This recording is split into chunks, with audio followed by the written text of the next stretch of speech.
نحمده ونصلي على رسوله الكريم أما بعد فأعوذ بالله من الشيطان الرجيم بسم الله الرحمن الرحيم رب اشرح لي صدري ويسر لي أمري واحلل عقدة من لساني يفقهوا قولي السلام علیکم ورحمۃ اللہ وبرکاتہ۔ تو آئیے جانتے ہیں کہ آج اللہ سبحانہ وتعالی ہمیں اپنی آیات کے ذریعے کن چیزوں کے کرنے اور نہ کرنے کا حکم دے رہا ہے۔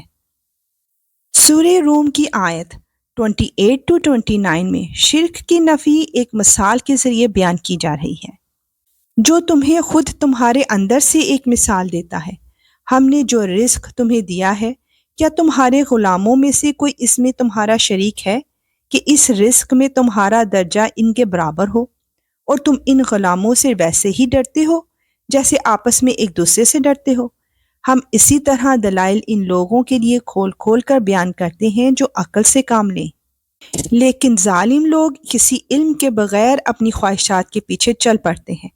اب اس شخص کو کون ہدایت دے سکتا ہے جسے اللہ نے گمراہ کر دیا ہو، اور ایسے لوگوں کا کوئی مددگار نہیں ہوگا۔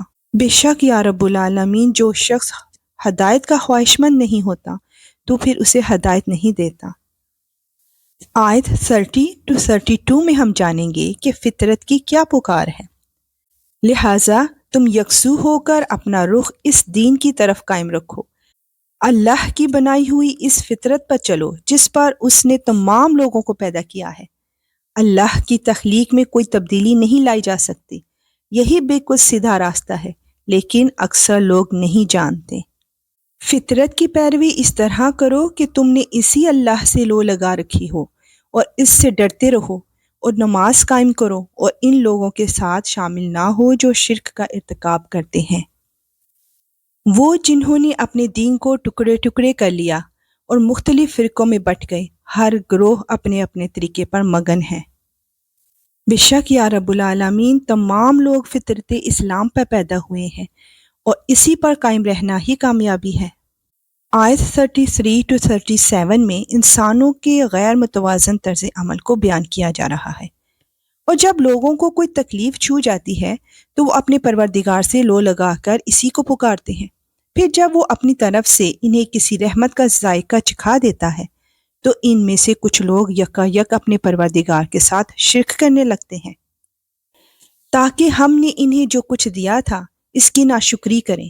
اچھا، کچھ مزے اڑا لو، پھر وہ وقت دور نہیں جب تمہیں سب پتہ چل جائے گا۔ بھلا کیا ہم نے ان پر کوئی ایسی دلیل نازل کی ہے جو اس شرک کا ارتکاب کرنے کو کہتی ہو جو یہ اللہ کے ساتھ کرتے رہے ہیں؟ اور جب ہم لوگوں کو رحمت کا مزہ چکھاتے ہیں تو وہ اس پر اعتراض آتے ہیں، اور اگر انہیں خود اپنے ہاتھوں کی کرتوت کی وجہ سے کوئی برائی پہنچ جائے تو ذرا سی دیر میں وہ مایوس ہونے لگتے ہیں۔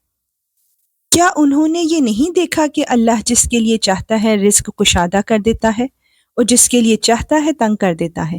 اس میں یقیناً ان لوگوں کے لیے بڑی نشانیاں ہیں جو ایمان لائیں۔ اللہ اکبر۔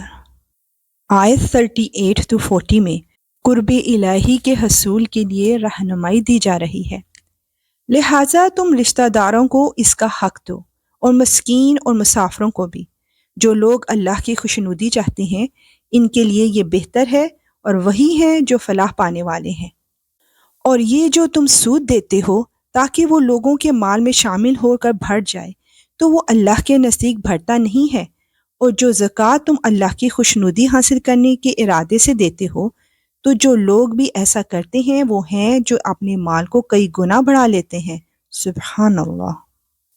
اللہ وہ ہے جس نے تمہیں پیدا کیا، پھر اس نے تمہیں رزق دیا، پھر وہ تمہیں موت دیتا ہے، پھر تمہیں زندہ کرے گا۔